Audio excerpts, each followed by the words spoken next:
Good afternoon. This is Jonathan Satovsky, July 4th, 2022, with a 15th year anniversary celebration, giving great thanks and gratitude to all our clients and team members who have supported us over the last 15 years, and looking forward to financial independence for the next 15 years to be better and creating wise, wealthy, healthy lives for all those that are part of our ecosystem.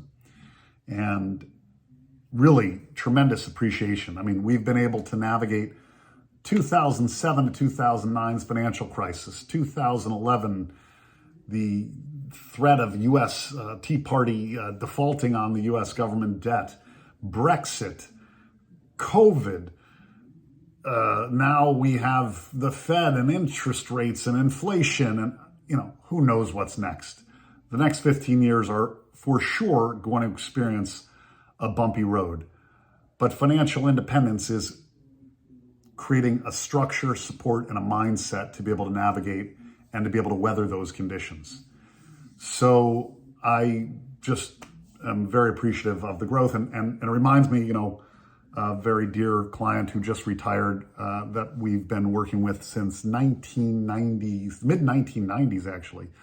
Before that, we created this independent registered investment advisory firm. Bob says, in life, you have your family and you have your childhood friends, and you're lucky to find a number of people that make an immense impact in your personal life on one hand. And John, Ruth and I give thanks every day that we found you 25 years ago that have made tremendous impact in our lives and enable us to live this glorious life. So that hit me hard, and tremendous appreciation, because I just felt like I was nudging them into doing the right thing for their future selves. So sometimes I might pester, but it's in loving generosity to your future self. So fortunately, Bob and Ruth listened, and now they're living on the beach and pretty happy. And persistence, discipline, and good behavior sort of helps over a long period of time.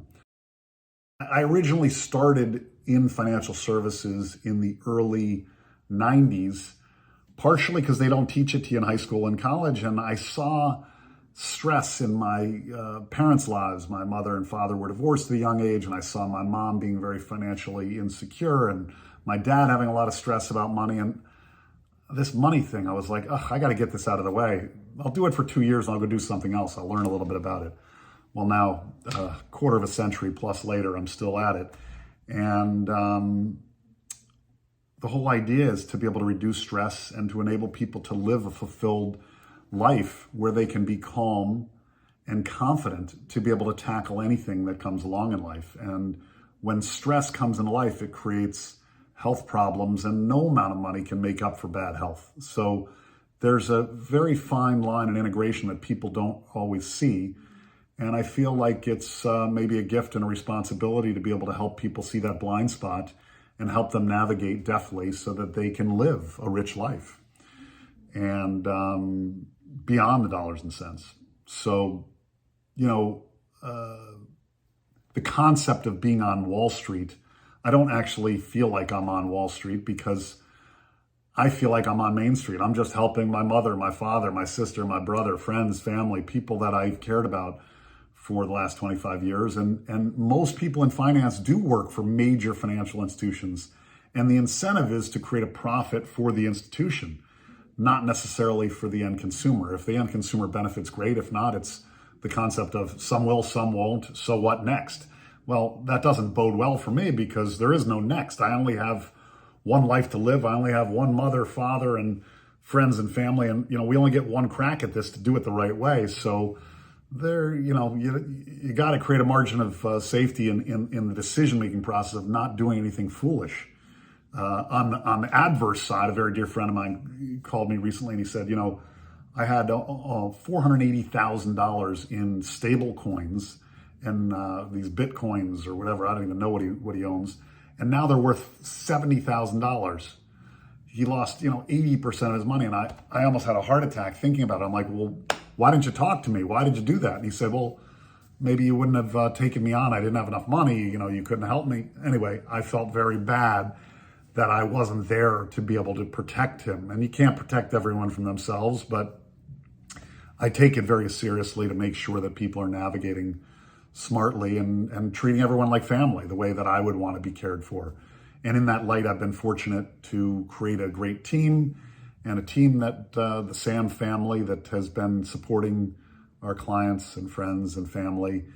And as we continue to evolve the investment principles, like Maria Kondo, The Magic Art of Decluttering, my goal is to keep simplifying. So just simply owning the market and tax loss harvesting, I showed someone, we can add 77 basis points a year, even if we don't make any decisions or any judgment calls, just on pure execution.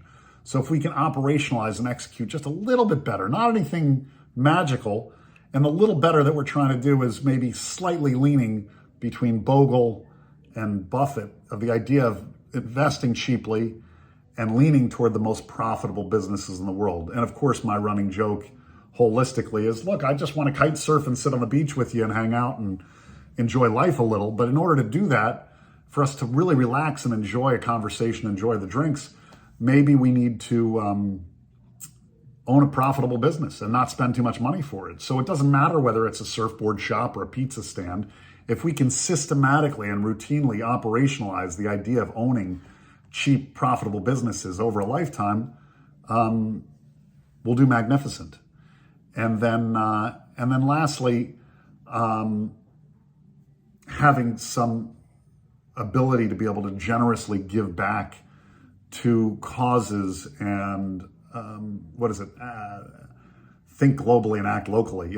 Try to give back to the community, to diversity, human rights, education, to philanthropic endeavors that mean something to myself or my team or clients' lives, things that have had an impact. Hopefully people aren't suffering, but most people end up giving to causes from the root of suffering with someone close to them. So if we can do what we can to share in the growth and the profits with our community at large, we can do well and do good at the same time, is the hope. So thank you again, everybody, for your continued trust and continued business. And we look forward to making the next 15 years bigger and better for everybody's wisdom, wealth, and wellness. Have a great day.